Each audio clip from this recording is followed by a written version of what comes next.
So sa Jaffa, sabi naman nila sa akin, wala raw Shabbat-Shabbat sa Jaffa. So lahat daw open pa rin daw.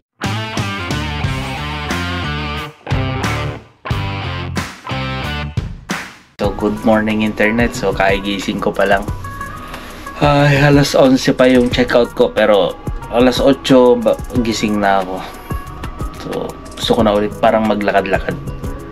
So eto na, nakikita ko yung view. Ang sarap panoorin yung view dito.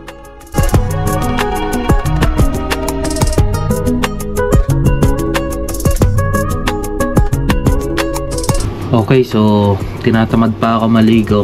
So mahaba-haba pa naman ang oras, 11 pa naman ang checkout. So mahaba pa yung oras para magmuni-muni. So samahan nyo muna ako mag-breakfast. So ito yung voucher ko.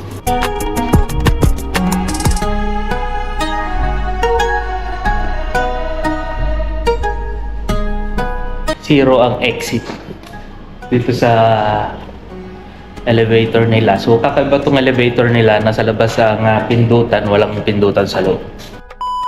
Dito na ako sa labas, pwede nating isigaw Boker Tov. So ayan. So dito sa Israel, ang kaugalian nila, kahit di ka kilala, basta sa umaga, lagi ka nilang dinigreet ng Boker Tov. So kailangan mo rin silang i-greet ng Boker Tov.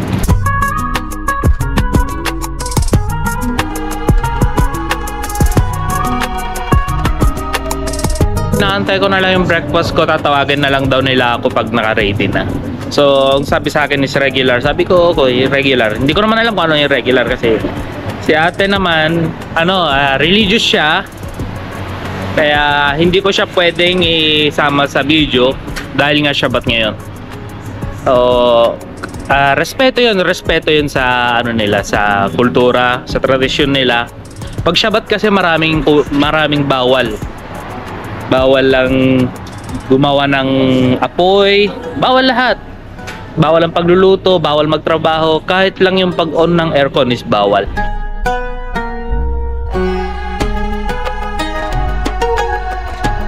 Okay, so ito na yung breakfast ko. Meron siyang mga ilang pirasong olive, tapos may tuna, pritong itlog, mayroon siyang avocado.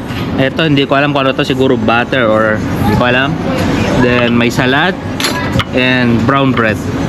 Malambot yung brown bread, so okay siya with coffee. So samahan nyo muna ako, let's eat.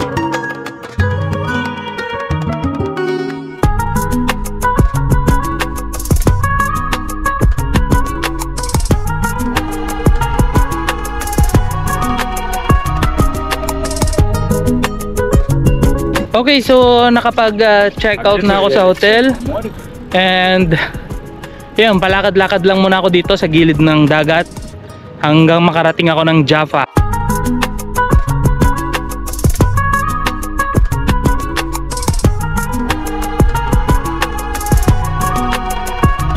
So etong lugar na to, hindi basta-basta pwedeng ligo mag-isa, dapat may kasama ka.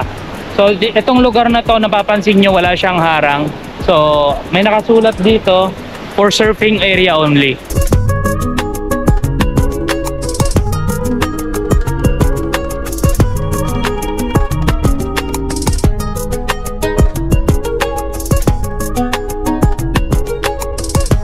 So nakatayo ko ngayon dito sa may city wall na to. Ito yung humaharang sa agos ng dagat. So itinayo to nung 1816 nung Ottoman Empire.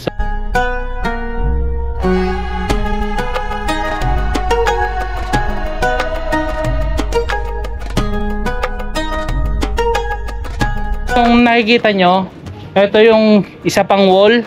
So para siyang pintuan na sinaraduhan lang. So sobrang tagal na nung itsura ng mga bato. At kung titignan mo, masasabi mo, history is real.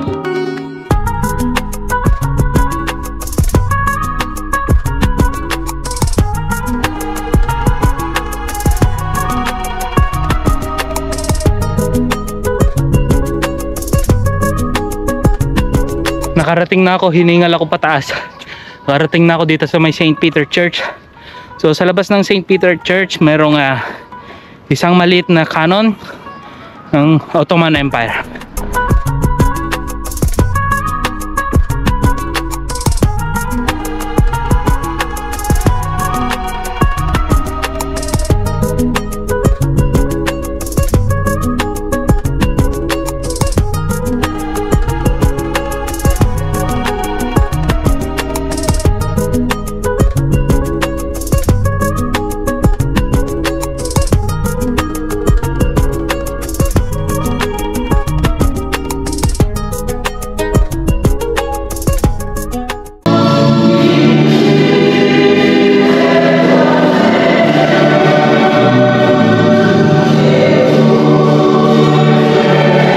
yun, so natapos na ako manalangin.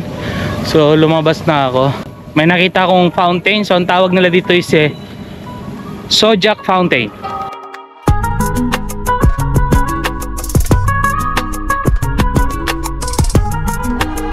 Okay, so sobrang nauhaw na ako, basa na rin ako sa pawis dahil sa ang init ng araw. So ganito yung suot ko dahil masakit talaga sa balat yung sinag ng araw.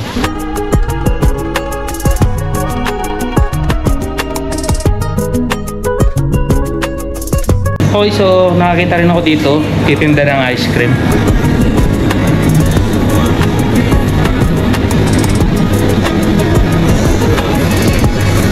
You have no sugar? No added sugar? Okay, hazelnut. Just the small one. Okay, so ice cream muna tayo.